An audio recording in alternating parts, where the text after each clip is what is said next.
Hello प्यारे बच्चों, once again welcome back to आपका प्यारा सा एकेडमी स्क्वायर। हम लोगों ने लास्ट क्लास में पढ़ा था conductance of cell. Total 4-5 terms आपको पढ़ा करके भेजा था, जिसमें पहला टर्म था रेसिस्टेंस, दूसरा कंडक्टेंस, रेसिस्टेंस से रिलेटेड रेसिस्टिविटी, कंडक्टेंस से रिलेटेड कंडक्टिविटी, फिर पढ़ाया था सेल कांस्टेंट, फिर पढ़ाया था मोलर कंडक्टेंस, फिर पढ़ाया था इक्विवेलेंट कंडक्टेंस। यही था ना, जिसमें दो टर्म्स तुम याद करो। कंडक्टेंस क्या था कि कितना आसानी से आयन फ्लो करेगा, उसी को क्या बोलते थे, कंडक्टेंस। अगर किसी भी इलेक्ट्रोलाइटिक सेल में अगर 1 मोल ऑफ इलेक्ट्रोलाइट से, किसी भी इलेक्ट्रोलाइटिक सेल में अगर 1 मोल ऑफ इलेक्ट्रोलाइट से जो ऑफर्ड कंडक्टेंस होगा, उसी को मोलर कंडक्टेंस या मोलर कंडक्टिविटी बोलते हैं। अगर वही इलेक्ट्रोलाइट 1 इक्विवेलेंट ऑफ इलेक्ट्रोलाइट है, उससे जो ऑफर कंडक्टेंस होगा, उसी को इक्विवेलेंट कंडक्टेंस या इक्विवेलेंट कंडक्टिविटी बोलते हैं। फिर एक टर्म्स आया था कंडक्टिविटी। कंडक्टिविटी क्या था कि 1 ml ऑफ सॉल्यूशन से जो ऑफर्ड कंडक्टेंस होगा, उसी को क्या बोलते थे, कंडक्टिविटी या स्पेसिफिक कंडक्टेंस। हाँ ना। आज की क्लास हम लोग देखते हैं कि ये कौन कौन सा फैक्टर है जो इलेक्ट्रोलाइटिक कंडक्टेंस को क्या कर सकता है, इफेक्ट कर सकता है। अब रुक करके समझ लेना होगा क्या। किसी भी इलेक्ट्रोलाइटिक टैंक में तुम क्या करते थे, किसी न किसी इलेक्ट्रोलाइट को डालते थे। वो इलेक्ट्रोलाइट आयोनाइज होता था कैटायन और एनायन में। फिर कैटायन कैथोड के टुवर्ड्स माइग्रेट करते थे, एनायन एनोड के टुवर्ड्स माइग्रेट करते थे। और जो माइग्रेशन ऑफ आयन है, जो मूवमेंट ऑफ आयन है टुवर्ड्स अपोजिट इलेक्ट्रोड, उसी को हम लोग क्या बोलते हैं, कंडक्टेंस बोलते हैं। बोलो हाँ ना। अब देखो, फैक्टर में सबसे पहला है इंटर आयनिक अट्रैक्शन। इंटर आयनिक अट्रैक्शन का मतलब हुआ कि जो कैटायन और एनायन है, उनके बीच में ही अट्रैक्शन काफ़ी ज़्यादा है, उनके बीच में ही अट्रैक्शन काफ़ी ज़्यादा है। तो क्या वो एक दूसरे को छोड़ करके अपोजिट इलेक्ट्रोड की तरफ मूव करने की टेंडेंसी कम होगी या ज़्यादा होगी? आप कहोगे कम होगी। तो जितना आयनिक इंटरेक्शन बढ़ेगा, उस केस में उसको इलेक्ट्रोड के टुवर्ड्स जाने की टेंडेंसी क्या होगी, कम होगी। इससे कंडक्टेंस क्या होगा, कम होगा। समझ में आया? तो पहला फैक्टर तुमको समझ में आ गया। दूसरा है polarity of solvent. Polarity of solvent का मतलब हुआ कि जिस सॉल्वेंट में तुमको डाल रहे, जिस सॉल्वेंट में तुम इलेक्ट्रोलाइट को डाल रहे हो, वो कितना ज़्यादा पोलर नेचर है, वो कितना ज़्यादा पोलर नेचर। इसी को हमने डाई इलेक्ट्रिक कांस्टेंट भी कहा था। क्या कहा था? तो सॉल्वेंट का जितना पोलर नेचर ज़्यादा होगा, इलेक्ट्रोलाइट का डिसोसिएशन उतना ही क्या होगा, ज़्यादा होगा। हम जो भी इलेक्ट्रोलाइट डालते हैं, बेसिकली वो क्या होते हैं, सॉल्ट होते हैं, आयनिक कंपाउंड ही होते हैं ना। तो हम लोग बोलते भी है सॉल्यूशन चैप्टर में एक statement, like dissolve like, polar solute dissolve in polar solvent. और जितना ज़्यादा सॉल्यूट और सॉल्वेंट पोलर नेचर का होगा, उस केस में उसकी सॉल्बिलिटी उतनी ज़्यादा होगी। दैट मीन्स इलेक्ट्रोलाइट उतना ज़्यादा टूटेगा। अगर इलेक्ट्रोलाइट उतना ज़्यादा डिसोसिएट करेगा, तो उसमें नंबर ऑफ आयंस बढ़ेंगे, तो मोबिलिटी क्या हो जाएगी, बढ़ेगी। तो दूसरा फैक्टर है पोलरिटी ऑफ सॉल्वेंट। जितना ज़्यादा सॉल्वेंट का पोलर नेचर होगा, उस केस में कंडक्टेंस क्या होगा, ज़्यादा होगा। बोलो ना हाई ना। थर्ड फैक्टर देखते हैं, विस्कोसिटी ऑफ मीडियम। विस्कोसिटी का मतलब होता है गाढ़ापन। मैं तुमको एक एग्जांपल भी दिया था कि अगर एक मक्खी चाय में गिर जाए और एक मक्खी हनी में गिर जाए, किस केस में मक्खी का डूब के मौत होगा? चाय कम गाढ़ा है, हनी ज़्यादा गाढ़ा है। बोलो ना हाई ना। तो विस्कोसिटी मतलब जितना ज़्यादा गाढ़ापन ऑफ सॉल्वेंट पार्टिकल बढ़ेगा, आयन की मोबिलिटी उतनी क्या हो जाएगी, कम हो जाएगी। कोई दिक्कत? तो तीसरा है विस्कोसिटी, जितना ज़्यादा मीडियम विस्कस होगा, कंडक्टेंस उतना क्या होगा, कम हो। बोलो भाई ना। चौथा है टेम्परेचर। अगर किसी भी इलेक्ट्रोलाइट में, किसी भी इलेक्ट्रोलाइट के लिए either it is weak electrolyte, either it is strong electrolyte, अगर तुम टेम्परेचर बढ़ाते हो, तो टेम्परेचर बढ़ाने से मॉलिक्यूल की काइनेटिक एनर्जी क्या हो जाती है, बढ़ जाती है। टेम्परेचर बढ़ाने से मॉलिक्यूल की क्या बढ़ जाती है, काइनेटिक एनर्जी। क्यों? क्योंकि जितने भी टाइप की एनर्जी है, all the type of energy is directly proportional to क्या बेटा, टेम्परेचर। और टेम्परेचर बढ़ाओ तो एस्केपिंग टेंडेंसी बढ़ेगी, एटम या आयंस के दूर जाने की टेंडेंसी बढ़ जाती है। क्या होती है? एटम और आयन के दूर जाने की टेंडेंसी बढ़ जाती है। तो जितना जल्दी ज़्यादा दूर जाएगा, तो मीडियम उतना लेस विस्कस होगा, उस केस में मोबिलिटी ऑफ आयन उतना क्या होगा, ज़्यादा होगा। बोलो है ना। तो टेम्परेचर बढ़ाने से ये क्या होगा, बढ़ेगा या कम होगा, बढ़ेगा। लास्ट फैक्टर है हाइड्रेटेड साइज। अगर कोई भी कैटायन या एनायन सॉल्वेंट से हाइड्रेटेड हो जाए, ध्यान से समझना। समझो मैं कोई भी एक सॉल्ट लेता हूँ, Na+, NaCl सॉल्ट लिया, ये किस में टूटेगा, Na+ एंड Cl-। Na+ क्या है तुम्हारा, ये तुम्हारा क्या है, अगर इस NaCl को मैं पानी में डालूं, कहाँ डाल दूं? तो समझो ये Na+ है, वाटर का स्ट्रक्चर यही होता है, बेंट शेप होता है, इस पे कौन सा चार्ज? डेल माइनस, इस पे कौन सा चार्ज? तो वाटर का जो ऑक्सीजन एटम है ये इसको क्या करेगा? सॉल्वेट करेगा, इसी को क्या बोलेगा? हाइड्रेट करेगा। तो जितने भी वाटर मॉलिक्यूल है उसका जो ऑक्सीजन एटम है ये इसको क्या करेगा? ये इसको क्या करेगा? सॉल्वेट करेगा। तो कहता है जितना छोटा आयन का साइज होगा, smaller the size of ion, more will be it's hydration. तो उसका हाइड्रेशन ज़्यादा होगा, तो हाइड्रेटेड आयन का साइज क्या होगा? बड़ा होगा। फास्ट मूव करेगा या स्लो मूव करेगा? स्लो मूव करेगा, तो कंडक्टेंस क्या हो गया? कम हो गया। तो ध्यान से समझना, हम लोग केमिकल बॉन्डिंग में भी पढ़ते हैं, smaller the size of ion, more will be it's hydration. तो जितना छोटा आयन होगा, हाइड्रेटेड आयन का साइज उतना ज़्यादा होगा, उसकी आयनिक मोबिलिटी उतनी क्या होगी? कम होगी। तो कंडक्टेंस क्या होगा? कम होगा। मेरी बात समझ में आई? तो ये जो टोटल 5 फैक्टर है, इंटर आयनिक अट्रैक्शन बढ़ा तो कंडक्टेंस कम हुआ। दूसरा, पोलरिटी ऑफ सॉल्वेंट, मतलब सॉल्वेंट का डाइलेक्ट्रिक नेचर बढ़ा तो कंडक्टेंस क्या हुआ? बढ़ गया। क्यों? क्योंकि डिसोसिएशन ऑफ आयन बढ़ गया। तीसरा, विस्कोसिटी ऑफ मीडियम, जितना ज़्यादा होगा मोबिलिटी उतनी, आयनिक मोबिलिटी उतनी क्या होगी? कम होगी। कंडक्टेंस क्या होगा? कम होगा। टेम्परेचर बढ़ाने पे मॉलिक्यूल की एस्केपिंग टेंडेंसी बढ़ी तो कंडक्टेंस क्या हो गया? बढ़ गया। और जितना हाइड्रेटेड साइज, हाइड्रेटेड आयन का साइज जितना ज़्यादा होगा उसकी कंडक्टेंस उतनी क्या होगी? कम होगी। बोलो ना, हाई ना। अब इम्पोर्टेंट जो फैक्टर है जो है F, जिसको हम लोग क्या बोलते हैं? डाइल्यूशन। क्या बोलते हैं? अब इसको समझना, सिंपल में बोलूं कि ये क्या है? कंडक्टेंस। क्या पढ़ रहे थे तुमने? फैक्टर अफेक्टिंग कंडक्टेंस पढ़ रहे थे ना? बोलो, है ना। कंडक्टेंस क्या है? Easiness with which ion can flow. तो आयन कितना इजिली मूव करता है उसी को क्या बोलते हैं? कंडक्टेंस। चाहे स्ट्रॉन्ग इलेक्ट्रोलाइट हो या वीक इलेक्ट्रोलाइट हो, either it is strong electrolyte और क्या बेटा? Weak electrolyte. कंडक्टेंस दोनों केस में बढ़ती है। कंडक्टेंस दोनों केस में, लेकिन दोनों का रीजन अलग अलग है। ध्यान से समझना। अगर मैं बोलूं स्ट्रॉन्ग इलेक्ट्रोलाइट, अगर क्या बोलूं? स्ट्रॉन्ग इलेक्ट्रोलाइट, दूसरा क्या बोलूं? एक स्ट्रॉन्ग इलेक्ट्रोलाइट है, दूसरा क्या है? Weak electrolyte. स्ट्रॉन्ग और वीक का मतलब हुआ जो स्ट्रॉन्ग इलेक्ट्रोलाइट है दे विल आयोनाइज कंप्लीटली, ये 100% आयोनाइज करेंगे। एक एग्जांपल से समझ लो, पॉपकॉर्न सीड, अरे मेज सीड जिसका पॉपकॉर्न बनता है, मेज सीड ही होता है ना। जब तुम उसको फ्राई करते हो तो किस में कन्वर्ट होता है? पॉपकॉर्न में। समझो 100 मेज सीड लिए जो मार्केट वाला है, फिर तुम उसको प्रेशर कुकर में डाल करके बंद कर दिए, 100 के 100 पॉपकॉर्न में फूट गए। बोलो है ना। और अपना वही गावरान वाला करो, गावरान मेज सीड को करो, तो क्या वो सारे के सारे पॉपकॉर्न सीड में फूटते हैं क्या? नहीं। तो अगर 100 के 100 सीड अगर पॉपकॉर्न में कन्वर्ट हो गए तो समझना वो स्ट्रॉन्ग है। और जो अपना गावरान वाला है वो 100 में 100 फूटेंगे क्या? नहीं। तो उसको क्या बोलते हैं? Week electrolyte. तो जो 100% डिसोसिएट कर जाए उसको क्या बोलेंगे? Strong electrolyte. और जो 100% से कम करे उसको क्या बोलेंगे?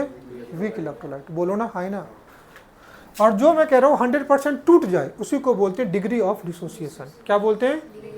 डिसोसिएशन। इसी को हम लोग आगे बोलते हैं डिग्री ऑफ डिसोसिएशन, DOD, जिसको किससे रिप्रेजेंट कर दूं?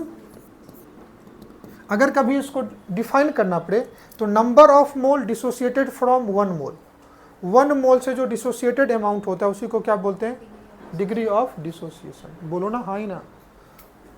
तो डिसोसिएटेड अमाउंट या डिसोसिएटेड मोल अपॉन इनिशियल मोल, डिसोसिएटेड अमाउंट अपॉन क्या बेटा? Initial amount. समझो तुमने 100 लिए, 100 में 100 फूट गए, तो 100 अपॉन 100 कितना हो गया? 1। तो सीधा सीधा स्ट्रॉन्ग इलेक्ट्रोलाइट के लिए अल्फा की वैल्यू कितनी हो गई? 1। और अगर वीक इलेक्ट्रोलाइट है तो इसके लिए अल्फा की वैल्यू कितनी होती है? Less than 1। अल्फा क्या होती है? लेस देन 1 होती है। क्या अल्फा की वैल्यू ग्रेटर देन 1 होगी क्या? नहीं। अल्फा की मैक्सिमम वैल्यू कितनी होती है? 1 होती है। बोलो हाई ना। और ये तुमको अगर नहीं समझ में आए तो आयनिक इक्विलिब्रियम का लेक्चर नंबर 3 देखना, वहाँ पे ऑस्टवाल्ड लॉ ऑफ डाइल्यूशन पढ़ाया हुआ है। तुम एक बार देख लेना लेक्चर, तुमको वहाँ से भी समझ में आएगा। Class 11 ionic equilibrium lecture number 3, वहाँ पे आपको मिलेगा ऑस्टवाल्ड लॉ ऑफ डाइल्यूशन। समझो कोई मैं स्ट्रॉन्ग इलेक्ट्रोलाइट लेता हूँ, क्या कर दूँ? कोई एक स्ट्रॉन्ग इलेक्ट्रोलाइट ले लो, NaCl ले लूँ। ध्यान से देखना, it will ionize into NaCl। किस में आयोनाइज होगा? Na+N Cl-। T = 0 पे मैंने इसके 100 मॉलिक्यूल लिए होंगे या 100 मोल लिए होंगे, तो उस टाइम में Na+Cl- मिलेंगे क्या? नहीं। T इक्वल टू टी पे। अब ये पूरा का पूरा टूट जाएगा तो ये कितने मिलेंगे 100, ये कितने मिलेंगे 100। बोलो ना हाँ ना, क्या कुछ गलत कह रहा हूँ? तो वैसे भी ये 100% डिसोसिएट हो रहे हैं। तो तुमको 100 सोडियम आयन मिले, 100 क्लोरीन आयन मिले, क्या कुछ गलत कह रहा हूँ? तो अल्फ़ा की वैल्यू कितनी है 1। क्या डाइल्यूट कर दोगे तो भी अल्फ़ा की वैल्यू पे कोई फ़र्क पड़ेगा क्या? नहीं, ये वैसे भी 1 के बराबर है। क्या कुछ गलत कह रहा हूँ? अब मैं इसको क्या कर रहा हूँ, डाइल्यूट कर रहा हूँ। क्या कर रहा हूँ? डाइल्यूट कर रहा हूँ। तो डाइल्यूट करूँगा तो क्या होगा, वॉल्यूम ऑफ सॉल्यूशन बढ़ेगा या कम होगा? डाइल्यूशन का मतलब होता है मिक्सिंग ऑफ वाटर। डाइल्यूशन का मतलब होता है मिक्सिंग ऑफ वाटर। जब भी किसी सॉल्यूशन में अगर आप वाटर मिक्स करते हो, बेटा बोतल दे, मैं दिखाता हूँ एग्जांपल। समझो इस बोतल में तुमको इतना पानी दिख रहा है, समझो मैं इसमें 1 स्पून नमक डाला होगा, तो ये सॉल्ट वाटर सॉल्यूशन बने होंगे कि नहीं बने होंगे? अब मैं क्या करता हूँ, इसमें पानी डाल दूँ, क्या कर दूँ, अब बोतल पूरा भर दिया, तभी बताओ नमक कितना है, 1 ही स्पून। क्या नमक का अमाउंट चेंज हुआ क्या? नहीं। क्या हो गया, वॉल्यूम बढ़ा तो इसका कॉन्सेंट्रेशन चेंज हो गया कि नहीं हो गया? अब पहले 1 स्पून जो नमक था वो इतने ही सॉल्वेंट में था, इतने ही सॉल्यूशन में था। अब जब मैं इसको डाइल्यूट करके एक्स्ट्रा पानी डाल दिया तो अब ये 1 स्पून जो नमक के पूरे में फैल गया। बोलो है ना? तो किस केस में नमक ज़्यादा फैला होगा, पूरे बोतल में या इतने में? इतने में कम है, पूरे बोतल में क्या हो गया, ज़्यादा हो गया। मतलब NaCl क्या हो गया, डाइल्यूट हो गया। बोलो ना हाँ है ना? तो इस केस में NaCl के जो पार्टिकल होंगे पास पास होंगे, क्योंकि 100 Na प्लस 100 Cl माइनस इतने ही वॉल्यूम में है। जब पानी पूरा भर दिया तो डाइल्यूट हुए कि नहीं हुए? तो क्राउडनेस ऑफ आयन कब कम है, अभी कम है या यहाँ पे आने के बाद कम होगा? यहाँ पे आने के बाद कम होगा। बोलो है ना? इसी क्राउडनेस ऑफ आयन को तो हम लोग क्या बोलते हैं, इंटर आयनिक अट्रैक्शन। बोलो है ना? क्या बोलते हैं इसी को? फिर से समझना, अगर इतने पानी में NaCl मॉलिक्यूल है तो NaCl के मॉलिक्यूल सोडियम और क्लोरीन के आयन पास पास होंगे और पूरे बोतल में फैल गए, तो इंटर आयनिक अट्रैक्शन दूर दूर हुए कि नहीं हुए? क्योंकि डिस्टेंस बढ़ गया तो आयनिक अट्रैक्शन क्या हुआ, कम हो गया। बोलो ना हाँ या ना? तो जब हम स्ट्रॉन्ग इलेक्ट्रोलाइट को डिस्कस करते हैं तो इस केस में डिसोसिएशन पे तो कोई फर्क नहीं पड़ रहा है, लेकिन अगर हम इसको डाइल्यूट कर दें, वॉल्यूम बढ़ा दें, तो इंटर आयनिक अट्रैक्शन क्या हो रहा है, कम हो रहा है, जिस वजह से इसका कंडक्टेंस क्या होगा, बढ़ेगा। बोलो ना हाँ ना? तो जब हम इसको डाइल्यूट करेंगे, on dilution volume of solution, volume increase करेगा तो इंटर आयनिक अट्रैक्शन क्या होगा, डिक्रीज करेगा। तो मैं लिख देता हूँ, इंटर आयनिक अट्रैक्शन क्या करेगा, इंक्रीज करेगा या डिक्रीज करेगा? डिक्रीज करेगा। इंटर आयनिक अट्रैक्शन क्या होगा बाबू, डिक्रीज करेगा, जिससे कंडक्टेंस, बोलो हाँ है ना? लेकिन समझो अगर ये वीक इलेक्ट्रोलाइट है, क्या है, तो वीक इलेक्ट्रोलाइट को जब हम डाइल्यूट करते हैं तो वीक इलेक्ट्रोलाइट का अल्फा क्या है, <1। अब किसी वीक इलेक्ट्रोलाइट को तुम डाइल्यूट कर दो तो कहता है एट इनफाइनाइट डाइल्यूशन। क्या कहता है बेटा, एट इनफाइनाइट डाइल्यूशन कोई भी वीक इलेक्ट्रोलाइट स्ट्रॉन्ग इलेक्ट्रोलाइट जैसा बिहेव करता है। बोलो है ना? क्यों? क्योंकि अल्फा की जो वैल्यू होती है, alpha is equal to √K/C, ये आयनिक इक्विलिब्रियम का कॉन्सेप्ट है। Degree of dissociation alpha is equal to √K/C। तो डाइल्यूट करोगे, वॉल्यूम बढ़ेगा, कॉन्सेंट्रेशन कम होगा। अरे C क्या है, concentration, concentration is equal to N/V। तो डाइल्यूशन में वॉल्यूम बढ़ा रहे हो, तो जब वॉल्यूम बढ़ेगा बेटा तो कॉन्सेंट्रेशन क्या होगा, कम। जब कॉन्सेंट्रेशन कम होगा तो अल्फा क्या होगा, इंक्रीज करेगा। तो वीक इलेक्ट्रोलाइट केस में डाइल्यूशन करने पे डिग्री ऑफ डिसोसिएशन बढ़ जाता है, that means number of ion बढ़ रहा है। नंबर ऑफ आयन बढ़ेगा तो कंडक्टेंस क्या करेगा, इंक्रीज करेगा। मतलब स्ट्रॉन्ग इलेक्ट्रोलाइट हो या वीक इलेक्ट्रोलाइट हो, दोनों के केस में डाइल्यूशन पे कंडक्टेंस क्या होती है, बढ़ती है, बट दोनों का वजह अलग अलग है। इस केस में इंटर आयनिक अट्रैक्शन कम होने से बढ़ रहा है, इस केस में डिग्री ऑफ डिसोसिएशन के बढ़ने से कंडक्टेंस बढ़ रहा है। बोलो हाई ना? कभी ऐसे ऑब्जेक्टिव में क्वेश्चन मिले तो कर लोगे। तो for weak electrolyte on dilution degree of dissociation क्या कर रहा है, इंक्रीज कर रहा है। इस वजह से नंबर ऑफ आयन बढ़ेगा, इस वजह से क्या होगा बेटा, नंबर ऑफ आयंस क्या होगा, इंक्रीज करेगा। इससे कंडक्टेंस C क्या करेगा, इंक्रीज करेगा। ये था डाइल्यूशन का इफेक्ट किस पे, कंडक्टेंस पे। बोलो भाई ना? डाइल्यूशन का इफेक्ट दो और फैक्टर है जिस पे होता है। एक डाइल्यूशन का इफेक्ट कंडक्टिविटी, जो हमने पढ़ा था, क्या पढ़ा था, कंडक्टिविटी। जिसको स्पेसिफिक कंडक्टेंस बोलते हैं, इसी को क्या बोलते हैं, कंडक्टिविटी। बोलो हाँ ना। और एक हम लोग बोलते हैं मोलर कंडक्टेंस या मोलर कंडक्टिविटी। कंडक्टिविटी इसको के से भी रिप्रेजेंट करते हैं, कई सारे बुक में जी से भी रिप्रेजेंटेशन होता है। कहा था रिप्रेजेंटेशन इंपॉर्टेंट नहीं है, यूनिट इंपॉर्टेंट है। और इसको कहा था लैम्डा एम या लैम्डा ई क्यू, जो भी तुम ले लो। बोलो हाँ ना। अब पहले ध्यान से समझना, अगर तुमको लास्ट लेक्चर का अगर डिफिनेशन याद है तो तुम इजीली समझ पाओगे। जो कंडक्टिविटी था हमने कैसे डिफाइन किया था, कहा था it is a specific conductance offered by 1 ml of electrolyte. याद है ना, सेल कांस्टेंट में area of cross section 1 centimetre square, gap between the electrode 1 centimetre हो तो इनक्लोज्ड वॉल्यूम कितना होता है, 1 सेंटीमीटर क्यूब। मतलब 1 ml वॉल्यूम से जो ऑफर्ड कंडक्टेंस होगा उसी को क्या बोलते हैं, कंडक्टिविटी। बोलो ना हाँ ना। अब ध्यान से समझ बेटा, समझो यही तुम्हारा इलेक्ट्रोलाइट, यही तुम्हारा इलेक्ट्रोड है।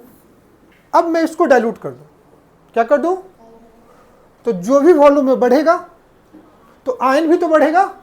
समझो पहले यही था, इतना में पानी था, अब मैं डाइल्यूट कर दूं तो पानी के साथ साथ नमक भी तो फैलेगा।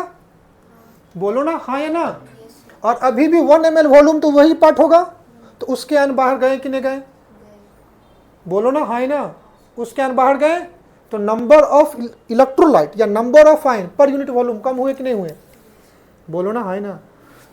ये क्या था, 1 ml ऑफ इलेक्ट्रोलाइट से जो ऑफर्ड कंडक्टेंस था, तो तुमने क्या किया,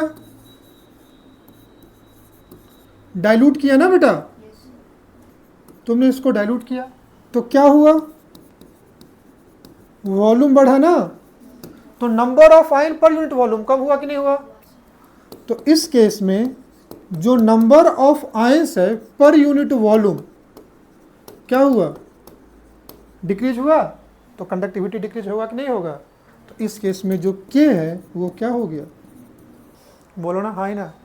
नेक्स्ट आ जाओ, मोलर और इक्विवेलेंट कंडक्टेंस। ये क्या था, lambda M is equal to 1000 into K by C. अगर मोलर लोगे तो मोलरिटी, इक्विवेलेंट लोगे तो नॉर्मलिटी। और मोलरिटी एंड नॉर्मलिटी दोनों कंसंट्रेशन को ही रिप्रेजेंट करता है। बोलो हाँ ना। अब देखो, ऑन डाइल्यूशन, डाइल्यूट करोगे तो वॉल्यूम बढ़ेगा या कम होगा बाबू, बढ़ेगा। बोलो है ना। तो कॉन्सेंट्रेशन क्या होगा, कम होगा। क्या गलत कह रहा हूं। अब चूंकि कॉन्सेंट्रेशन कम होगा तो लैम्डा एम बढ़ेगा। बोलो है ना। तो कॉन्सेंट्रेशन का कम होना ये लैम्डा एम को क्या कर रहा है, इंक्रीज कर रहा है। बोलो ना है ना। लेकिन अभी तुमने एक फैक्टर पढ़ा है कि कॉन्सेंट्रेशन के कम होने से per unit ion per unit volume कम हो रहा है। डाइल्यूट करने पे number of ion per unit volume कम हो रहा है, तो के भी तो कम हो रहा है। तो देखो के भी तो कम होगा, तो के का कम होना लैम्डा एम को क्या कर रहा है, डिक्रीज कर रहा है। बोलो ना हाँ ना। क्योंकि लैम्डा एम के पे भी डिपेंड करेगा, सी पे भी डिपेंड करेगा। सी कम हो रहा है, कॉन्सेंट्रेशन के कम होने से लैम्डा एम तो बढ़ेगा, तो एक फैक्टर लैम्डा एम को बढ़ा रहा है।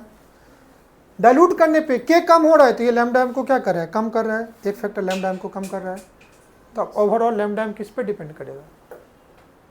तो कहता है इफेक्ट ऑन एक्सपेरिमेंट, ये देखा गया कि effect on concentration is more dominant over effect of क्या बेटा, कंडक्टिविटी।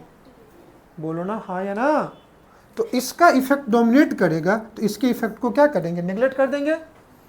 बोलो हाँ या ना। तो ओवरऑल लैम्डा एम बढ़ेगा कि कम होगा। चूंकि ये कम हो रहा है तो लैम्डा एम को क्या करेंगे, बढ़ा। बोलो ना हाँ ना। तो समझने वाली बात क्या आ गई कि इन शॉर्ट अगर डाइल्यूशन के फंडा को मैं एक पेज पे रिकॉल कर दूं, क्या करूं, एक पेज पे अगर मैं तुमको बोलूं डाइल्यूशन किया तो वॉल्यूम बढ़ाया, वॉल्यूम बढ़ाया तो कॉन्सेंट्रेशन क्या हुआ, डिक्रीज हुआ। तो कंडक्टिविटी क्या हुआ, डाइल्यूट करने पे देख कंडक्टिविटी बढ़ा था, कंडक्टिविटी या स्पेसिफिक कंडक्टेंस कम हुआ था। देख पहले डाइल्यूशन किया, वॉल्यूम बढ़ा, वॉल्यूम बढ़ा तो कॉन्सेंट्रेशन क्या हुआ, कम हुआ। कंडक्टेंस बढ़ा, कंडक्टेंस बढ़ा ना, कंडक्टिविटी क्या हुआ, लैम्डा एम क्या हुआ, इंक्रीज। क्या मेरी बात समझ में आ गई? तो कभी भी तुमसे इस पे बेस्ड एमसीक्यू है तो कर लोगे, बोलो हाँ या ना। तो अब मैं तुमको दो अलग अलग केस पढ़ा देता हूँ, एक स्ट्रॉन्ग इलेक्ट्रोलाइट के लिए, दूसरा क्या बेटा, वीक इलेक्ट्रोलाइट के लिए। पहला केस 1, कॉन्सेंट्रेशन का मोलर कंडक्टिविटी पे क्या फर्क पड़ता है, हम उसी को क्या करें बेटा, पढ़ रहे हैं। पहला केस 1 किसके लिए, स्ट्रॉन्ग इलेक्ट्रोलाइट के लिए। किसके लिए पढ़ते हैं, अब दो टर्म्स तुम ध्यान से याद करना। लैम्डा एम क्या है, मोलर कंडक्टिविटी, बोलो है ना। एम है तो मोलर, इक्यू है तो इक्विवेलेंट, बाय डिफिनेशन है एक ही चीज। बोलो, एक जगह कॉन्सेंट्रेशन को मोलरिटी में दिखाते हैं, दूसरी जगह कॉन्सेंट्रेशन को नॉर्मलिटी में दिखाते हैं। क्या इसके अलावा और कोई चेंज दिख रहा था तुमको? नहीं। अब यहाँ पे मैं दो टर्म्स यूज करूंगा, एक यूज करूंगा तुमसे लैम्डा एम, दूसरा यूज करूंगा लैम्डा एम इन्फिनिटी। क्या क्या बोला यूज करूंगा? लैम्डा एम क्या है, मोलर कंडक्टिविटी, और लैम्डा एम इन्फिनिटी को बोलते हैं लिमिटिंग मोलर कंडक्टिविटी। क्या बोलते हैं? Limiting molar conductivity. दोनों पहले समझना, इसको बोलता हूं लिमिटिंग मोलर कंडक्टिविटी, बोलो है ना। और ये क्या है, मोलर, कोई दिक्कत? लैम्डा एम का फॉर्मूला क्या होता है?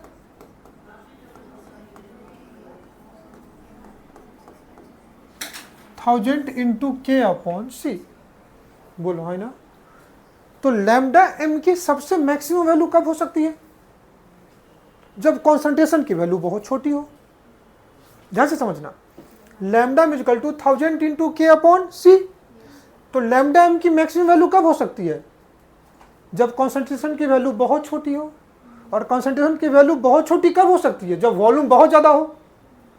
और वॉल्यूम बहुत ज़्यादा कब हो सकता है? जब वॉल्यूम इनफाइनाइट हो। इनफाइनाइट डाइल्यूशन कर दो। फिर से समझाता हूँ, ध्यान से समझना। लैम्डा एम और कॉन्सेंट्रेशन एक दूसरे के इनवर्सली प्रोपोर्शनल है। तो जब कॉन्सेंट्रेशन की वैल्यू सबसे छोटी होगी तब लैम्डा एम की वैल्यू सबसे मैक्सिमम होगी। और कॉन्सेंट्रेशन क्या होता है? C is equal to N by V, बोलो भाई ना, समझना। तो एक टर्म्स में यूज करता हूं टेंस टू, एक होता है इक्वल टू, दूसरा होता है टेंस टू। तो अगर समझो वॉल्यूम टेंस टू इन्फिनिटी हो जाए, मतलब इनफाइनाइट डाइल्यूट हो जाए, क्या हो जाए? इनफाइनाइट डाइल्यूशन वाला केस, इनफाइनाइट डाइल्यूशन वाला केस हो जाए, तो ये कॉन्सेंट्रेशन की वैल्यू टेंस टू 0 होगी, मतलब बहुत छोटी, बोलो ना है ना। तो ये जो कॉन्सेंट्रेशन की वैल्यू है ये टेंस टू क्या होगा? 0, मतलब बहुत छोटी वैल्यू होगी। बोलो, जब कॉन्सेंट्रेशन टेंस टू 0 है तो लैम्डा एम की वैल्यू टेंस टू क्या होगी? मैक्सिमम। और उस maximum value of lambda M को बोलते हैं लिमिटिंग मोलर कंडक्टिविटी। बोलो ना हाँ है ना। इसको एक और नाम दे सकते हैं, molar conductivity eight infinite dilution. Molar conductivity eight, बोलो ना हाँ है ना। तो इसको एक और नाम दे सकता हूँ। क्या मेरी बात समझ में आ रही है? अरे समझ में आ रही है तो बोलो हाँ। इस स्ट्रॉन्ग इलेक्ट्रोलाइट के लिए सॉल्यूशन को मैं डाइल्यूट कर दूं, क्या कर दूं? सॉल्यूशन को डाइल्यूट कर दूं। तो क्या नंबर ऑफ आयन बढ़ेंगे? क्या नहीं बढ़ेंगे। क्या कम ज़्यादा हो सकता है? आयनिक इंटरेक्शन कम ज़्यादा हो सकता है, विस्कोसिटी ऑफ मीडियम कम ज़्यादा हो सकता है। लेकिन यही अगर वीक इलेक्ट्रोलाइट होते तो नंबर ऑफ आयंस भी बढ़ते। बोलो ना हाँ या ना। तो मैं अगर एक ग्राफ प्लॉट करूं, ये जो वाई एक्सिस है इस पे मैं ले लेता हूं लैम्डा एम, मतलब मोलर कंडक्टिविटी की वैल्यू। क्या ले लूं? लैम्डा। और इस एक्सिस पे मैं ले लूं स्क्वायर रूट ऑफ कॉन्सेंट्रेशन। और कहता है स्ट्रॉन्ग इलेक्ट्रोलाइट के लिए ये जो ग्राफ होगा ये ग्राफ स्ट्रेट लाइन होता है। कैसा होगा? स्ट्रेट लाइन, स्लाइटली डिक्रीजिंग होगा। बोलो, अब सी की वैल्यू अगर ध्यान से देखो 0 हो रही है तो ये वैल्यू कहाँ, ये ग्राफ कहाँ टच कर रही है? ये, तो ये वैल्यू कित क्या होगी? लैम्डा एम इन्फिनिटी होगी। बोलो ना हाँ ना। क्या मैं कुछ गलत कह रहा हूँ? तो इस ग्राफ का अगर देखोगे, इस ग्राफ, तो ये आ गया lambda M is equal to lambda M infinity minus B square root of C. इस इक्वेशन को हम लोग बोलते हैं डिबे हक्कल ऑनसेगर इक्वेशन। ये एक साइंटिस्ट थे जिन्होंने कॉन्सेंट्रेशन एंड मोलर कंडक्टिविटी के बीच में रिलेशन दिया था, और उन्होंने क्या कहा था कि किसी भी स्ट्रॉन्ग इलेक्ट्रोलाइट के लिए कॉन्सेंट्रेशन अगर बढ़ाओगे तो मोलर कंडक्टिविटी क्या हो जाएगी, डिक्रीज करेगी। बोलो ना हाई ना। अब ध्यान से देख, लैम्डा एम क्या है, molar conductivity at any concentration. बोलो ना हाई ना। तो लैम्डा एम की वैल्यू ऑलरेडी लिखा हुआ है, molar conductivity at any concentration. Lambda M infinity क्या है, लिमिटिंग मोलर कंडक्टिविटी। कब, जब कॉन्सेंट्रेशन की वैल्यू टेंस टू 0 होगी, तो जो इन्फिनिटी वैल्यू होगी ये हमेशा किसी न किसी इलेक्ट्रोलाइट के लिए वैल्यू तो कांस्टेंट होगी। बोलो है ना। तो ये जो वैल्यू होती है ये वैल्यू कैसा होगा, कांस्टेंट होगा।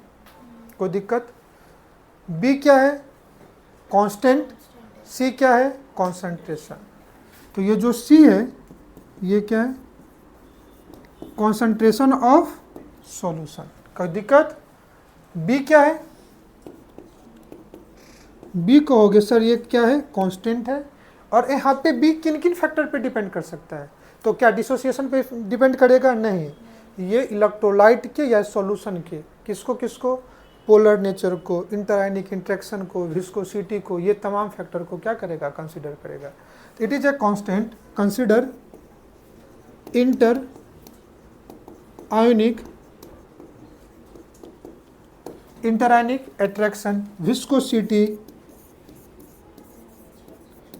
पोलर नेचर, इन तमाम चीज़ों को क्या करेगा, इफेक्ट करेगा। बोलो हाई ना। अब किसी भी स्ट्रॉन्ग इलेक्ट्रोलाइट के लिए ये ग्राफ का नेचर तो स्ट्रेट लाइन ही होगा। अरे बोलो ना हाई ना। ये कोई स्ट्रॉन्ग इलेक्ट्रोलाइट समझो केसीएन का ग्राफ दिया हुआ है। किसका ग्राफ दिया हुआ है, केसीएन। ये ग्राफ किसका। अब मैं तुमसे पूछूं, अब बताओ एचसीएन का ग्राफ कैसा होगा।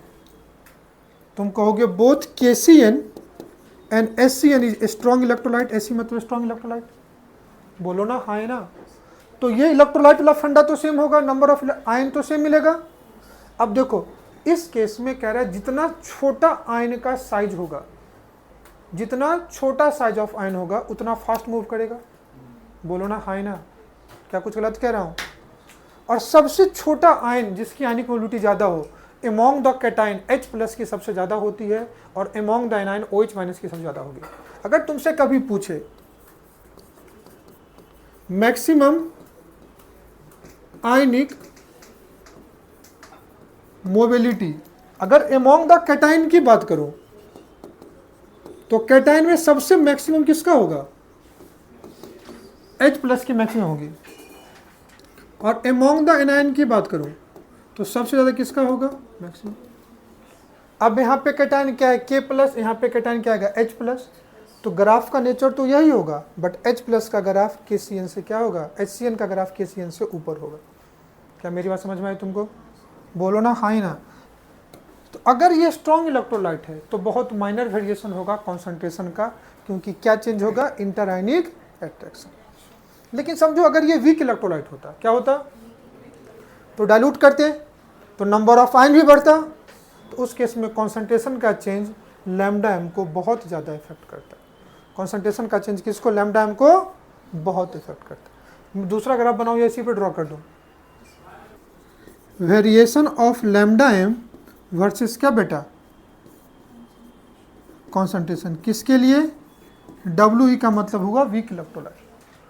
तो वीक इलेक्ट्रोलाइट में डाइल्यूट करोगे, ऑन डाइल्यूशन वॉल्यूम इंक्रीजेस, तो कॉन्सेंट्रेशन क्या बेटा, तो इस केस में अल्फा बढ़ेगा तो इसका डिग्री ऑफ डिसोसिएशन ही बढ़ जाएगा। मतलब मैं लिख ही देता हूं, नंबर ऑफ आयंस क्या होगा, बढ़ेगा। और इनफाइनाइट डाइल्यूट कर दो तो हर वीक इलेक्ट्रोलाइट स्ट्रॉन्ग इलेक्ट्रोलाइट जैसा बिहेव करता है। बोलो ना हाई ना। तो इस केस में ये जो चेंज होगा वो बहुत ज़्यादा का चेंज होगा, और इस केस में ये जो ग्राफ होगा, इस ग्राफ का नेचर ऐसा होगा।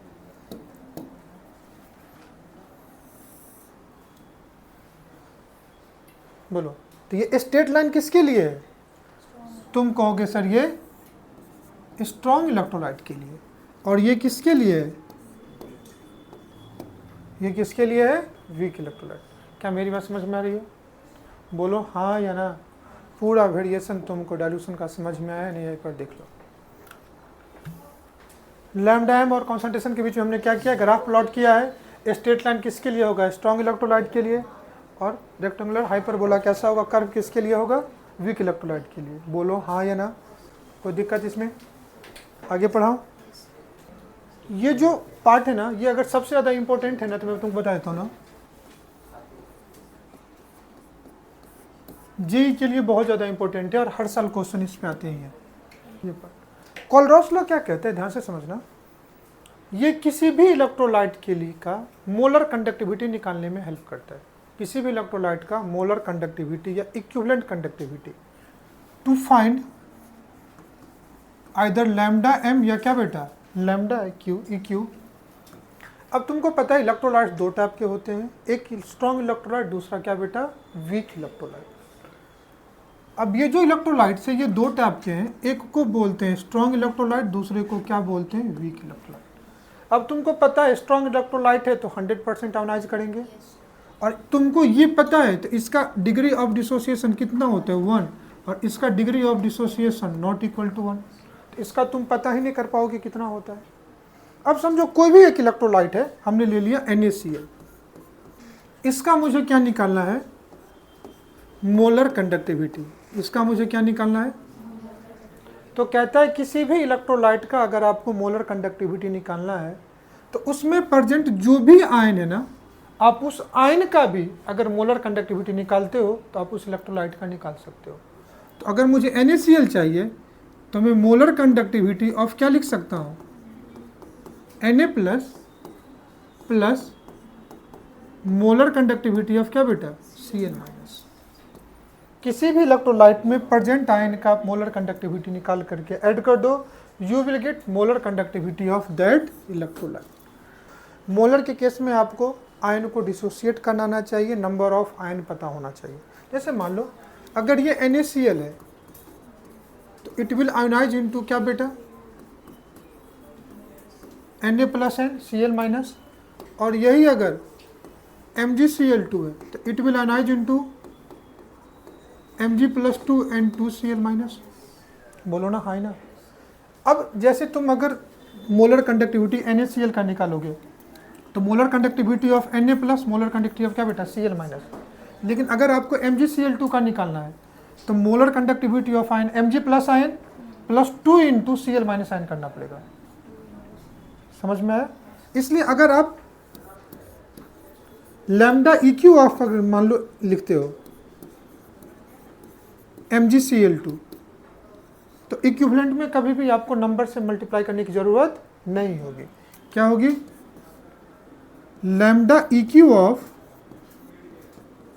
Mg plus 2 plus lambda EQ of क्या बेटा Cl माइनस। तो कभी भी किसी इलेक्ट्रोलाइट का अगर आपको मोलर कंडक्टिविटी या इक्विवेलेंट कंडक्टिविटी निकालना है फॉर एनी इलेक्ट्रोलाइट, हमने कौन सा निकालना? इक्विवेलेंट निकालना है। तो क्या होगा? Lambda EQ of cation plus lambda EQ of क्या बेटा एनायन।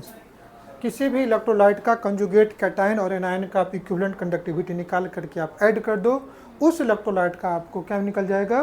Equivalent conductivity. दूसरी चीज़, अगर आपको इक्विवेलेंट कंडक्टिविटी इलेक्ट्रोलाइट का निकालना है तो फिर दो कंडीशन पे निकाल सकते हैं, एक किसी भी कॉन्सेंट्रेशन पे, दूसरा लिमिटिंग इक्विवेलेंट कंडक्टिविटी या इनफाइनाइट डाइल्यूशन पे। अगर इनफाइनाइट डाइल्यूशन है तो हर एक इलेक्ट्रोलाइट स्ट्रॉन्ग इलेक्ट्रोलाइट जैसा क्या करता है? बिहेव करता है। At infinite dilution each and every electrolyte is behave as क्या बेटा स्ट्रॉन्ग इलेक्ट्रोलाइट। लेकिन ये दोनों केस में स्ट्रॉन्ग इलेक्ट्रोलाइट थे तभी तो टूट गए ना। लेकिन समझो अगर कोई वीक इलेक्ट्रोलाइट होता, फॉर एग्जांपल ये क्या है? एक वीक एसिड है। अब इसका अगर मुझे इक्विवेलेंट कंडक्टिविटी निकालना है या इसका मुझे इक्विवेलेंट कंडक्टिविटी निकालना है तो क्या होगा? Lambda EQ of H plus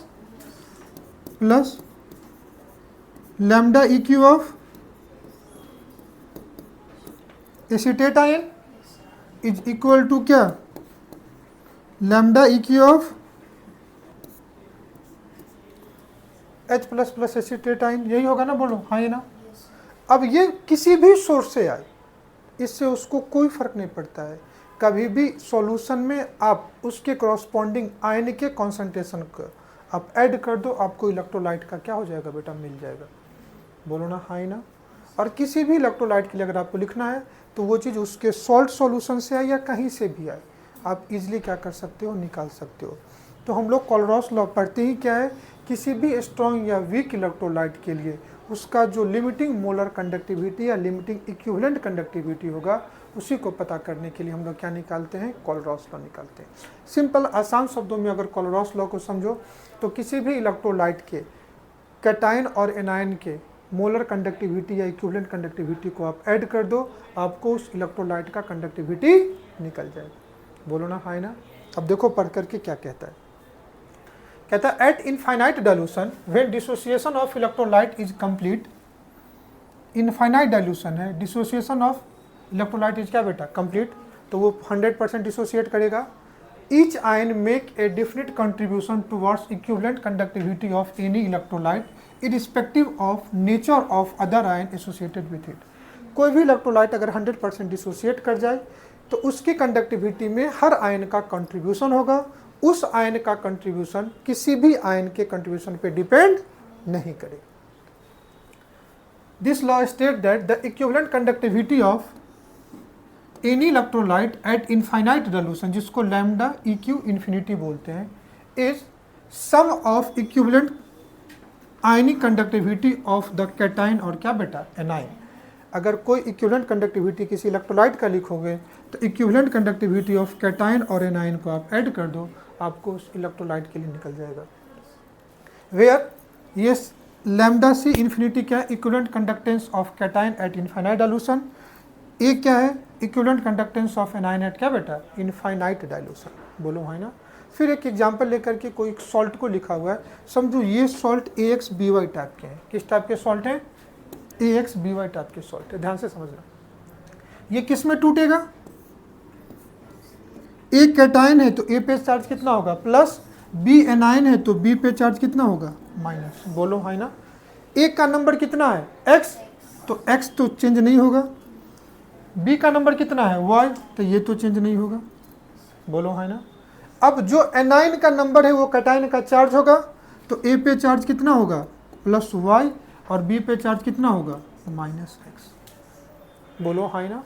अब किसी भी इस टाइप के कंपाउंड के लिए, किसी भी इस टाइप के सॉल्ट के लिए अगर आपको n फैक्टर निकालना हो, क्या निकालना हो, अगर आपको n फैक्टर निकालना पड़े बेटा, तो n फैक्टर हम लोग निकालते हैं टोटल कैटायनिक चार्ज या टोटल एनायनिक चार्ज। क्या निकालते हैं, अगर मैं इसका n फैक्टर निकालूं तो टोटल चार्ज ऑन कैटायन या total charge on anion, total cationic charge या इसी को बोल सकते हैं टोटल एनायनिक क्या बेटा चार्ज, कितने के बराबर होगा, एक एटम पे चार्ज कितना है +y, तो x एटम पे चार्ज कितना होगा x इंटू वाई, तो ये किसके वर्ग के बराबर हो जाएगा xy, बोलो है ना। तो इस ये जो सॉल्ट है AXBY, इसका n फैक्टर कितना आ गया xy। अगर मैं इस कैटायन का n फैक्टर पूछूं तो इसका n फैक्टर किसके बराबर होगा y के, कैटायन पे जो चार्ज हो उसका n फैक्टर होगा। और अगर मैं इसका n फैक्टर पूछूं तो इसका n फैक्टर किसके बराबर होगा x का, बोलो ना हाँ ना, इसमें कोई दिक्कत। अब तुमको molar conductivity and equivalent conductivity के बीच में मैंने तुमको रिलेशन बताया था, कहा था लैम्डा EQ को n फैक्टर से मल्टीप्लाई कर दो, you will get lambda m। Relation क्या था, lambda m is equal to lambda EQ multiply क्या बेटा, बोलो ना हाँ ना। तो ये एक सॉल्ट लिया, अनाइज किया x, ए पे चार्ज कितना +y, y बी पे चार्ज कितना -x, in terms of molar conductance of cation और anion, molar conductance of cation और एनायन। तो अगर मोलर कंडक्टेंस को n फैक्टर से डिवाइड कर दोगे तो इक्विवेलेंट निकल जाएगा। अब ये लैम्डा EQ हमने क्या लिखा, लैम्डा ई क्यू किसका, AX BY का, किस पे, इनफाइनाइट डाइल्यूशन पे। तो A का भी इक्विवेलेंट लेंगे और B का भी इक्विवेलेंट लेंगे, बोलो। तो कैटायन का भी इक्विवेलेंट, एनायन का भी इक्विवेलेंट। तो देखो ये कैटायन है, ये एनायन है। क्या कह रहा है, इन टर्म्स ऑफ मोलर कंडक्टेंस। अगर समझो कैटायन का मोलर कंडक्टेंस दिया हुआ है, तो मोलर कंडक्टेंस को n फैक्टर से डिवाइड करोगे तो इक्विवेलेंट निकलेगा। तो molar conductance of cation upon their n factor y plus molar conductance of anion upon their n factor कितना, x। बोलो है ना। अगर सिंपल इक्विवेलेंट में लिखना होता तो इसको ऐसे लिख देते, lambda EQ of cation at infinite dilution plus lambda EQ of क्या बेटा, एनायन एट इनफाइनाइट डाइल्यूशन। बोलो ना, हाई ना। क्वेश्चन में आपको किसी के फॉर्मेट में दिया रह सकता है, आपको आना चाहिए। अगर मोलर कंडक्टिविटी के टर्म्स में तो n फैक्टर से डिवाइड किया, इक्विवेलेंट में तो डायरेक्टली क्या कर दिया, ऐड कर दिया। वेयर लैम्डा m क्या है, limiting molar conductance of cation, और लैम्डा ma क्या है, लिमिटिंग मोलर कंडक्टेंस ऑफ क्या बेटा, एनायन। बोलो हाई ना। और x और y क्या है, चार्ज ऑफ कैटायन और एनायन, जिसी को हमने क्या बोला, n फैक्टर, इसी को हमने क्या बोला, n फैक्टर। क्या मेरी बात समझ में आए। तो वो जो हमने लिखा था, ये किसके लिए लिखा था, इक्विवेलेंट के लिए। बोलो अगर मैं मोलर के लिए लिखूं, क्या लिखूं, molar conductivity, lambda m eight infinite dilution. Salt क्या था, AX BY, किस में टूट रहा था, XA प्लस YB। चार्ज कितना, प्लस y माइनस x। अगर मोलर लिखोगे तो आयन के टर्म्स में इसके एक मोल से इसके कितने मोल, x मोल, और इसके कितने मोल, बोलो है ना। तो देखो अगर लैम्डा मोलर लिख रहा हूं तो यहाँ पे x से मल्टीप्लाई किया, x molar conductivity of cation plus y molar conductivity of anion. क्या मेरी बात समझ में आए, बोलो ना हाँ या ना, कोई दिक्कत। यही कोलरॉस लॉ है कि कभी भी आयन का कोई भी सोर्स हो, उसे तुम इस आयन का क्या कर सकते हो, निकाल सकते हो। क्या, मोलर कंडक्टिविटी या इक्विवेलेंट कंडक्टिविटी, या इसी को मोलर कंडक्टेंस बोल सकता हूँ या इक्विवेलेंट कंडक्टेंस बोल सकता हूँ। समझ में आया। अब क्वेश्चन देखो, calculate lambda m infinity of oxalic acid. Infinity का मतलब लिमिटिंग मोलर कंडक्टिविटी पूछा है। क्या पूछा है, किसका पूछा है, lambda m infinity of oxalic acid. Oxalic acid किसको बोलते हैं, H2C2O4 को बोलते हैं। किसको बोलते हैं, ये भी एक वीक इलेक्ट्रोलाइट है, ध्यान से समझ, ये भी क्या है, एक वीक इलेक्ट्रोलाइट है। इसका लैम्डा m पूछा है, ये किस में टूटेगा, 2H plus N C2O4 minus 2। बोलो हाई ना। अगर मैं इसका लैम्डा m लिखूं एट इनफाइनाइट डाइल्यूशन के लिए, इसका क्या निकाला, लैम्डा m किसका, H2S ऑक्जेलिक एसिड का। तो क्या हो जाएगा, 2 into lambda m infinity of क्या बेटा, H plus plus lambda m infinity of क्या बेटा। अब ये किसी भी सोर्स से मिले अपन निकाल सकते हैं। गिवन किसका किसका है, ध्यान से देख ले। पहला N2C2O4 का क्या दिया हुआ है, इक्विवेलेंट। इसका क्या दिया हुआ है, लैम्डा m, इसका क्या दिया, इक्विवेलेंट। अब ध्यान से पहले समझना, ये N2C2O4 है, ध्यान से समझ बेटा, ये N2C2O4 है ना, क्या बोलते हैं, सोडियम ऑक्जिलेट।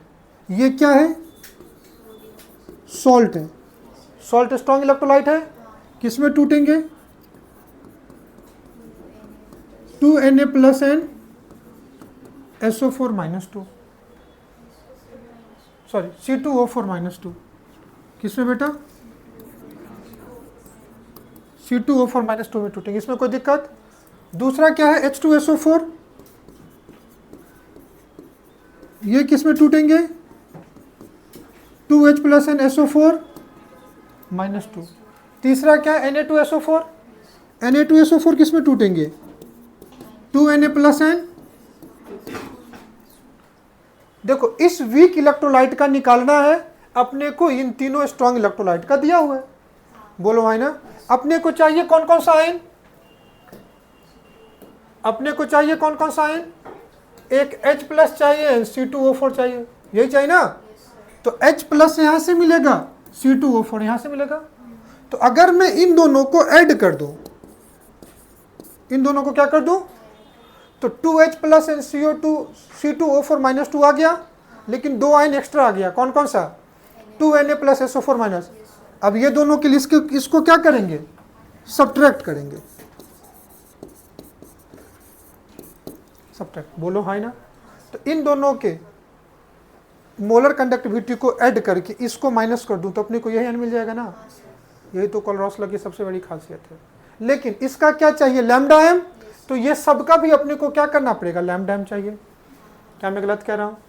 अब किसी भी सॉल्ट के लिए इसका क्या दिया हुआ है, EQ, बोलो अपने को चाहिए क्या, लैम्डा एम। तो क्या करना पड़ेगा, लैम्डा EQ को n फैक्टर से मल्टीप्लाई कर दोगे तो लैम्डा m निकल जाएगा। अब Na2SO4 में टोटल कैटायनिक चार्ज कितना है, 2, तो इसको 2 से मल्टीप्लाई कर दूं तो इसका लैम्डा m निकल जाएगा। तो अगर मैं लैम्डा m निकालूं यहाँ पे किसका, Na2SO4 का, तो ये कितना हो जाएगा, 2 × 450। और इसका भी निकालो Na2C2O4 का, इसका भी n फैक्टर कितना होगा, 2, तो इसका भी लैम्डा m कितना हो जाएगा, 2 × क्या बेटा 400, मतलब कितना 800। बोलो ना हाई ना। तो ये 800 और ये 700 को मैं ऐड कर दूं, बोलो, तो अपने को निकल जाएगा lambda infinity of H2C2O4 is equal to lambda infinity of Na2C2O4,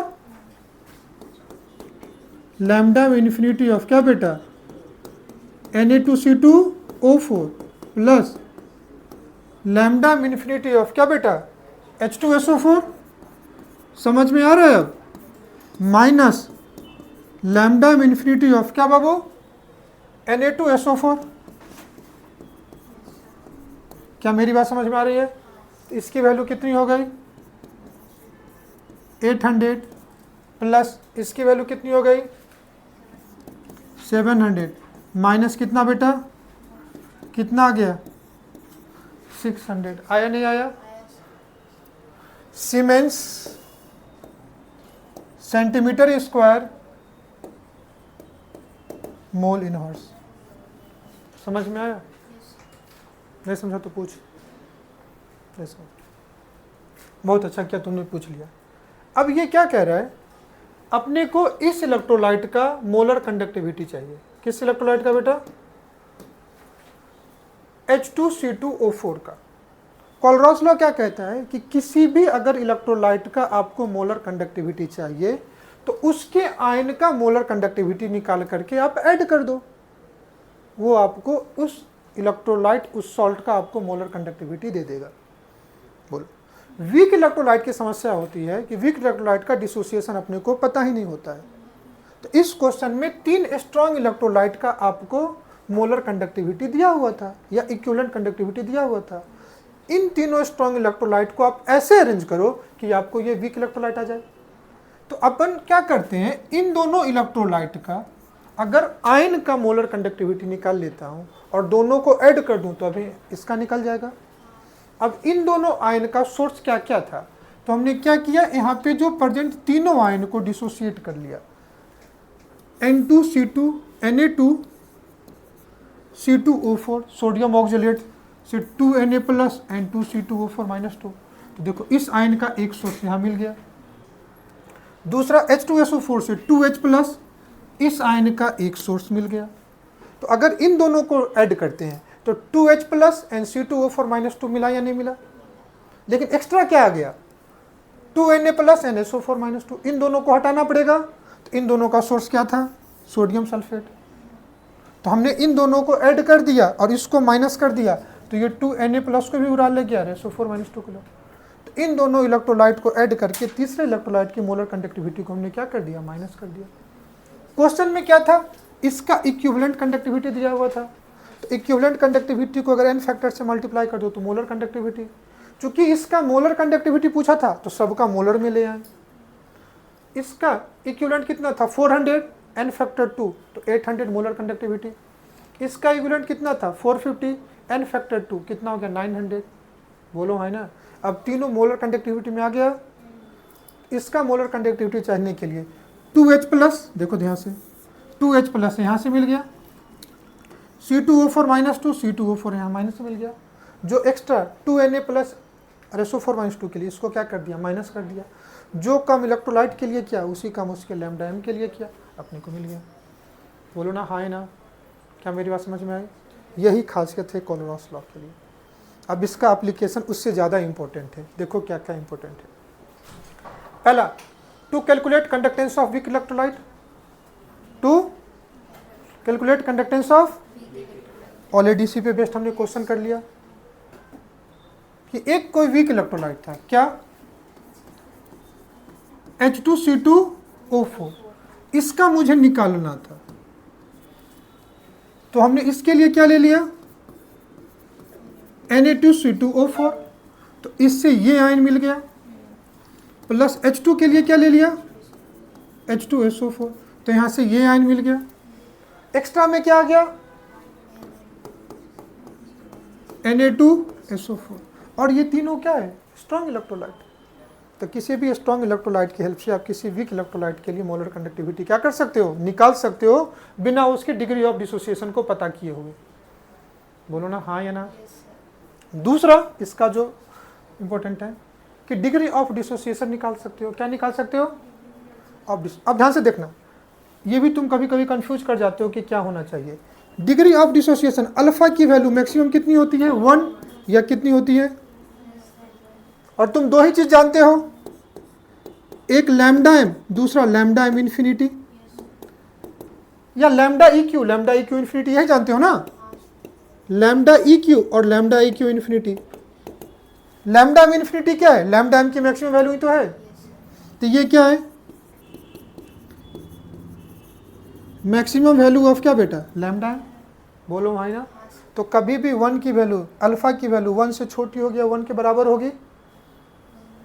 degree of dissociation alpha की वैल्यू या तो 1 के बराबर होगी या 1 से छोटी होगी। ये किसके लिए? स्ट्रॉन्ग इलेक्ट्रोलाइट के लिए। ये किसके लिए? बोलो भाई ना। तो देखो लैम्डा एम इन्फिनिटी नीचे होनी चाहिए बड़ी वैल्यू, और बाकी वैल्यू क्या होगी छोटी, क्योंकि डिग्री ऑफ डिसोसिएशन तुम किसके लिए निकालते हो वीक इलेक्ट्रोलाइट, और इस वैल्यू को 1 से छोटे आने के लिए लैम्डा एम इन्फिनिटी नीचे होना चाहिए। तो कभी भी लैम्डा एम और लैम्डा एम इन्फिनिटी या लैम्डा ई क्यू इन्फिनिटी दिया हुआ है तो lambda E Q upon lambda E Q infinity करते हैं। तुम बाद में कन्फ्यूजन क्या हो जाता है, बाद में तुम भूल जाते हो कि कौन ऊपर है कौन नीचे है। अभी तो पढ़ाने के लिए मैं पढ़ा दूं तो अभी तो तुम आराम से समझ जाओगे, लेकिन बाद में तुम भूल जाते हो कि कौन ऊपर है और कौन नीचे है। तो degree of dissociation is equal to lambda M upon lambda M infinity, molar conductance at given concentration upon molar conductance at infinite dilution. इससे तुम अल्फा निकाल सकते हो किसी भी वीक एसिड वीक बेस के लिए। तीसरा जो इसका है alpha is equal to root under क्या बेटा K/C, और अल्फा निकल जाएगा। अल्फा की वैल्यू अभी निकाला ना तुमने, क्या lambda E Q upon lambda E Q infinity. इससे तुम dissociation constant of weak electrolyte निकाल सकते हो या आयोनाइजेशन कांस्टेंट ऑफ यही K की वैल्यू तुम निकाल सकते हो। किसी भी वीक इलेक्ट्रोलाइट के लिए उसका डिसोसिएशन कांस्टेंट या आयोनाइजेशन कांस्टेंट की वैल्यू तुम क्या कर सकते हो निकाल सकते हो। बोलो ना हाँ या ना। अब कहता है वीक इलेक्ट्रोलाइट के लिए अगर अल्फा की वैल्यू 5% से छोटी है, अल्फा की वैल्यू वीक इलेक्ट्रोलाइट है ना, तो 5% का मतलब कितना हो गया 5/100 मतलब 0.05। तभी यहाँ पे 1 माइनस अल्फा को तुम 1 करोगे। अगर इससे छोटी वैल्यू होगी तभी तुम क्या करोगे अल्फा को इग्नोर कर दोगे 1 के रिस्पेक्ट में, अदरवाइज आपको क्वाड्रेटिक इक्वेशन लगाना होगा। और तुम्हारे JEE Main NEET CET syllabus में अंडरस्टूड करना अल्फा 5% से छोटी ही होती है। बोलो भाई ना। तो इसको सीधा सीधा तुम ऐसे कर सकते हो, अगर अल्फा 5% से छोटी है तो 1 minus alpha is near by कितना 1, तो सीधा सीधा ये वैल्यू कितना आ गया K is equal to C alpha square. तो यहीं से आ गया अल्फा इजिकल टू KA/C। कि स्पायरिंगली सोल्यूबल सॉल्ट के लिए तुम सोल्युबिलिटी कांस्टेंट निकाल सकते हो। स्पायरिंगली सोल्यूबल सॉल्ट क्या होते हैं? जितने भी सॉल्ट होते हैं उसको हम लोग कंसिडर करते हैं strong electrolyte. All salt is considered to be strong electrolyte. लेकिन जब तुम आयनिक इक्विलिब्रियम पढ़ोगे तो कुछ वैसे भी सॉल्ट होते हैं जो 100% आयोनाइज नहीं होते हैं। सिंपल सी बात है कि इस पानी में तुम 5 स्पून चीनी डाल दो और इसको पियो। क्या 5 स्पून चीनी से जितना स्वीटनेस होना चाहिए क्या तुमको उतना मीठा लगेगा? क्या नहीं लगेगा। क्यों? क्योंकि अभी सारा चीनी डिजॉल्व नहीं हुआ है। जो चीनी डिजॉल्व ही नहीं हुआ क्या वो कॉन्सेंट्रेशन का पार्ट हुआ? क्या नहीं हुआ। समझ में आया? जैसे एक कोई सॉल्ट में ले लेता हूं AgBr, सिल्वर ब्रोमाइड। अगर ये NaCl जैसा होता तो पूरा का पूरा टूटता? अरे बोलो हाई ना। तो ये किस में टूटेगा? Ag plus and Br minus में। समझो ये स्पायरिंगली सोल्युबल सॉल्ट है, ये पूरा पूरा आयोनाइज नहीं होता। तो पूरा का पूरा तो आयोनाइज नहीं होगा। अब समझो तुमने इसका कोई भी कॉन्सेंट्रेशन लिया होगा, बोलो मान लो तुमने इसका कॉन्सेंट्रेशन लिया होगा C। कितना लिया बेटा? ये 0 समझो इसका कुछ अमाउंट डिसोसिएट किया या कुछ अमाउंट डिजॉल्व हुआ। समझो S अमाउंट डिजॉल्व हुआ तो ये कितना मिला होगा? S। ये कितना? या फिर तुम अगर वो वाला फंडा लोगे तो ये C माइनस C अल्फा, ये C अल्फा, ये C अल्फा। ये सॉल्ट है बेटा तो ये तो सॉलिड होगा और ये क्या होगा? एक्वस। ये क्या होगा? एक्वस। बोलो हाई ना। अगर मैं इसका K इक्विलिब्रियम लिखूं तो क्या मिलेगा? Ag प्लस का कॉन्सेंट्रेशन इंटू Br माइनस का कॉन्सेंट्रेशन, नीचे में क्या बेटा? AgBr। और AgBr तो सॉलिड है ना, तो प्योर सॉलिड का एक्टिव मास कितना होता है? 1। तो सीधा सीधा इस आयन का कॉन्सेंट्रेशन। क्या इसका कुछ रोल है क्या? तो ये C अल्फा को हम लोग सॉल्युबिलिटी ऑफ सॉल्ट में SS बोलते हैं। C अल्फा कौन सा अमाउंट है? सॉल्ट का वो अमाउंट जो सॉल्युबल हुआ। अरे बोलो ना हाई ना। C alpha is that amount of salt which get soluble. बोलो हाई ना। और उसी सॉल्युबल के लिए अपन क्या लिखते हैं? S और S। तो बेसिकली ये K इक्विलिब्रियम दो सॉल्युबिलिटी का प्रोडक्ट ही है ना, इसलिए इसको इसी K इक्विलिब्रियम को बोल देते हैं KSP, सॉल्युबिलिटी प्रोडक्ट। क्या बोल देते हैं? कितना बेटा? S इंटू S मतलब SS को। बोलो हाई ना। तो समझो तुमने C लिया लेकिन सॉल्युबिलिटी जो मीठापन है वो SS से नहीं हुआ। इस केस में कॉन्सेंट्रेशन C से लोगे या S से लोगे? S से लोगे। बोलो हाई ना। तो ये जो फॉर्मूला अपन लगाते हैं K इंटू 1000/m, तो M के जगह हम लोग क्या लेंगे? Solubility of salt. बोलो ना हाई ना। तो इससे तुमको ये भी पता कर सकते हो कि वो सॉल्ट कितना ज़्यादा सॉल्युबल हुआ या नहीं। क्या मेरी बात समझ में आई? अरे बोलो ना हाई ना। यही है sparingly double salt means salt with less solubility. Saturated solution of sparingly soluble salt can be considered as infinitely diluted solution. और उस केस में जो सॉल्युबिलिटी आएगी, जो कॉन्सेंट्रेशन आएगा, वही सॉल्ट की क्या होगी? सॉल्युबिलिटी। तो कुछ नहीं, इस मोलरिटी को उसके सॉल्युबिलिटी से क्या कर दोगे? तुम रिप्लेस कर दोगे। बोलो ना हाँ या ना। इसमें कोई दिक्कत? तो यही लैम्डा एम जो सॉल्युबिलिटी आएगी पुट कर दोगे तो निकल जाएगा। तो lambda M is equal to 1000 into K/m। तो यहीं पे हम लोग क्या ले लेंगे? S। यही लिया भी हुआ है। तो S is equal to 1000 into K upon lambda में इन्फिनिटी। क्या मेरी बात समझ में आई? बोलो ना हाँ या ना। यही था कोलरॉस लॉ का क्या बेटा? एप्लीकेशन। इसके बाद कुछ क्वेश्चन है जो अगली क्लास में हम लोग करेंगे। कोलरॉस लॉ तुमको समझने के लिए जितने भी मैंने एप्लीकेशन या कोलरॉस लॉ बताए तुम उस पर क्वेश्चन करोगे तुमको समझ में आ जाएगा।